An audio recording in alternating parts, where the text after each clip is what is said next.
Liam Coen has informed the Buccaneers that he is taking the head coaching job with the Jaguars. That's according to multiple reports. Coen took his name out of the running for the Jacksonville job on Wednesday and agreed to a contract to remain the Buccaneers offensive coordinator.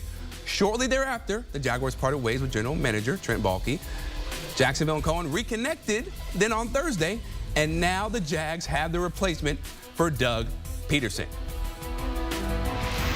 And with that, we bring in CBS Sports senior NFL writer Pete Prisco as the Jaguars find their guy, Pete, in a very uncommon way, as he's the next Jaguars head coach. So how do you digest this news?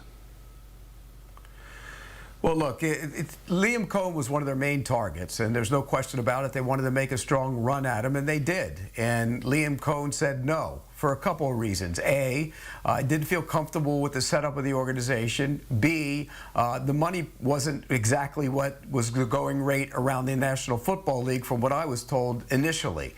Well, that changed. Trent Baalke is out in Jacksonville. That opened up the front office. They're going to have to hire a general manager, and they also upped the ante. And when the ante got upped, the going rate around the National Football League right now is, $11 million, $12 million a year for a new head coach. He had to listen, and so he decided, I'm going to go listen to the Jaguars again. I'm going to go do the interview. He did it, very quietly. He didn't tell the Bucs. They're not happy about it. Went to Jacksonville, talked with the Jaguars, and then, they're finalizing the deal. Probably get done tomorrow. The parameters are in place. The structure is in place. They still have to, dot the I's and cross some T's, but I think that happens tomorrow. The Bucs won't be happy. The Jaguars are very happy. He's one of their top targets. And they're very happy because they made the move to let go of Trent Baalke, who was a guy who really prevented a lot of potential head coaches to be interested in the job. But the fact that Shad Khan decided to make the move to let go of Trent Baalke after all the stuff that happened, what do you make of that decision? Because it felt like, to me at least, that Khan was sticking by Trent Baalke for the longest, and he was going to be the guy that got to say over anybody else. Well, the truth be known, they should have let Trent Baalke go about a year or two ago, and they didn't. And that's one of the faults of Shad Khan. He's a very good owner. He's got money. He spends his money. He bought a lot of contracts last year and paid a lot of money for those guys because Trent Baalke wanted him to, and didn't balk one bit, no pun intended. And this is one of those situations where it's a great job, but he's too loyal, almost to a fault, to his people. And he was too loyal to Trent Baalke. And he thought he would go through this process, use Trent to kind of guide him through it, because he doesn't really have any confidence in the building from the football side of things. And Trent kind of got the process going, but when he realized that it wasn't going to work with Trent Baalke being in place, he decided, oh, I got to do something here, and they made a change. And so I get it. I understand why he kept him there. I would have got rid of him with Doug Peterson so I could open up the entire process. But once he got into the process and realized that people weren't going to come there and want to work with Trent Baalke, they wanted to work with somebody else, I think that kind of opened up the whole thing and opened his eyes up to it, and Trent Baalke had to go, and that's why they ended up getting Liam Coen. Right, so now they have Liam Coen, but they have no general manager. What do you make of their decision to go for their head coach before the general manager? Because usually it's the other way around. I know it can happen, but do you like that? Normally I'd say no, and I'm going to go through my years of covering this league for a long time. I've seen guys come in together, general manager, head coach, we're going to work together, we're going to be the greatest, we're a team, I know him, and then 3 years in, they're fighting with each other. The coach is complaining that the general manager is not getting him enough players. The general manager is complaining that the coach didn't use the players the right way and didn't develop them. And next thing you know, they're at each other's throats. So it really doesn't matter how you get there. I think sometimes it's just a matter of if you can develop a working relationship and hope the egos stay out of it. So I really don't have a problem with it. I know some people might. Liam Coen's going to have input. He's not going to have, from what I understand, he's not going to make the final decision. That's going to be made by the organization. They're going to cast a wide net to find a general manager, and I think they're going to end up with a guy that's going to come in there and work well with Liam Coen. He's a young coach. He needs guidance. He's going to need somebody to lean on. And so from that standpoint, I think it will work.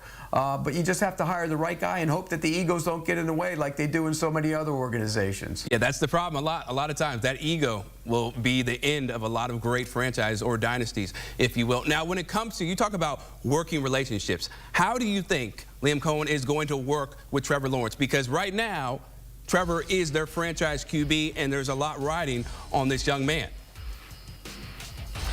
Well, let me tell you, I think that's the good part of it. The great part of it, actually, is the fact that he is going to Jacksonville to work with Trevor Lawrence. Trevor Lawrence needed this in every way, shape, or form. You saw what Liam Coen has done with quarterbacks in his career. You saw what he did with Baker Mayfield this year. Baker Mayfield loves him. He swears by him. Maybe not tonight because he's leaving, but he loves Liam Coen. And I think this is a good situation for Trevor Lawrence. The offense over the course of the last couple of years with Doug Peterson was too horizontal. I thought they threw way too many bubble screens. They had problems. The offensive line had issues, but they need to drive the ball down the field. Liam Coen goes in there. He has Brian Thomas Jr., who's on the verge, by the way, of being one of those elite receivers like Jamar Chase and Justin Jefferson. You can build that around that with your quarterback and that wide receiver. You get the offensive line. You're going to have to adjust the interior of the offensive line, build that up a little bit. You know he wants to run the ball, but he is so creative. He's so good with formations, and I think he will be very good for Trevor Lawrence. This is a great thing for Trevor Lawrence. He couldn't ask for anything better than getting an offensive mind like Liam Coen. Right, and sometimes that's all it takes. You have the right coach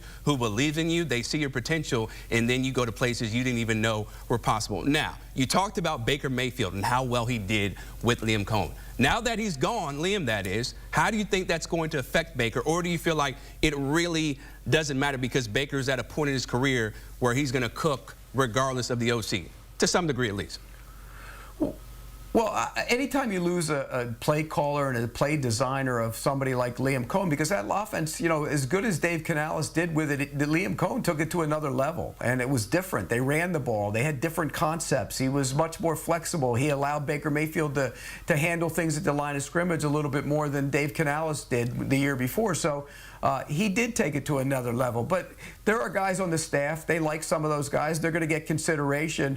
But anytime you have, a transition with a play caller and a quarterback, there's going to be an adjustment. And, there was an adjustment with Liam Coen. It worked. And now you have to hope they find somebody else that can come in there and make it work as well. But I think Baker Mayfield's to the point in his career where he can handle this kind of transition. And I think the next guy who goes in there is going to look forward to work with Baker Mayfield. Yeah, because Baker has been a really good QB. It looked like it was going to be a downward spiral, right? Cleveland, the Panthers, but now he's found his team in the Tampa Bay Buccaneers, and they look like a really good squad as Baker has been leading them. And Pete Prisco is always leading the charge when it comes to news. Thanks so much, man. You got it. So here's a look at the NFL head coaching carousel as of now. So we have filled 4 spots. Patriots going Mike Vrabel, Bears Ben Johnson, Jets Aaron Glenn, the Jaguars the latest to hire Liam Coen. So now only 3 spots remain: Saints, Raiders, and the Cowboys.